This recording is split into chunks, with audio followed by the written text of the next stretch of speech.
Buenas tardes, mi nombre es Nora Patricia Pérez Arias, soy del programa profesional en seguridad y salud en el trabajo. Escogí el problema número 3, ciclo celular. En esta actividad nos sugieren unas preguntas. La primera se basa en por qué las células pasan su mayor tiempo en interfase, qué ciclos se llevan a cabo en esta etapa, qué sucedería si la célula no pudiese estar en esta etapa.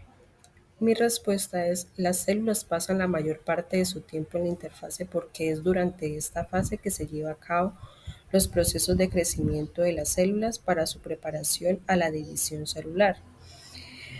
En la fase de la interfase se consta de tres, que sería la fase G1, la fase S y la fase G2. En la fase G1 es donde las células se encuentran en crecimiento, están creando moléculas y proteínas e incluso algunos organelos intracelulares. En la fase S, esta empieza a duplicarse y es cuando la célula hace una copia de su material genético. En la fase G2, la célula empieza de nuevo a crecer, a seguirse preparando para lo que viene, que sería la división celular. Se revisa que esté en buen estado para que en un futuro no se vayan a formar células cancerosas. En la mitosis consta de la profase, la metafase, anafase, telofase y citocinesis.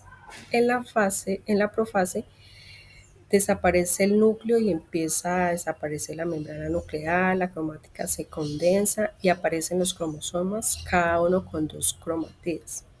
En la metafase, los cromosomas se alinean en plano ecuatoriano de la célula y se forman completamente lo que es el cromático. En anafase, la cromatida germana de los cromosomas se separan y cada uno emigran hacia los polos opuestos de la célula.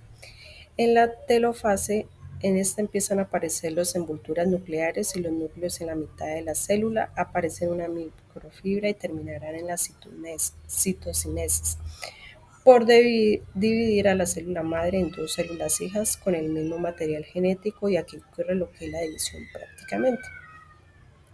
En la citocinesis es como tal lo que es la división del citoplasma en dos, dejando en cada célula un núcleo de 46 cromosomas. Eh, en la pregunta que dice, ¿qué sucedería si la célula no pudiese estar en esta etapa? Respondí, si una célula no pudiera pasar por la interfase que es la G1, tendría consecuencias muy significativas, representaría lo que es la falta de crecimiento y una preparación inadecuada, lo que es la falta de recopilación del ADN que se presenta en la fase S. No se duplicaría el material genético y las hijas resultantes no tendrían la mitad del ADN, igual que se requiere. Eh, en la segunda pregunta dice, explique la relación del cáncer con la célula que tiene muchas alteraciones en su ADN y no hace la apoptosis. Entonces podemos deducir que la relación del cáncer y el ciclo celular es cuando la célula con muchas alteraciones en su ADN no realiza la apoptosis, radica en la pérdida del control en el ciclo celular y la capacidad de las células cancerosas para evitar la muerte celular programada. Nosotros vimos que en el ciclo G2 se encarga de revisar lo que pasó en el G1.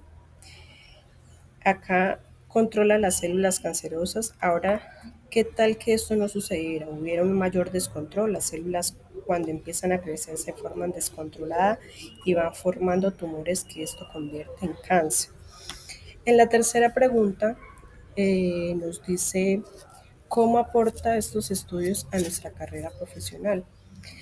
Eh, esta exposición en programa me parece muy importante porque es que a partir de este puedo ver e identificar muchas enfermedades que se relacionan con el ciclo celular y se puede evitar a la exposición de agentes químicos a entornos industriales. Los trabajadores pueden estar expuestos a sustancias químicas que afectan el ciclo celular. Comprender cómo funcionan las células y cómo responde a las sustancias es esencial para evaluar los riesgos y establecer medidas de control para proteger la salud de los trabajadores. Entonces, esto ocurre en el ciclo celular con la relación al cáncer. Gracias.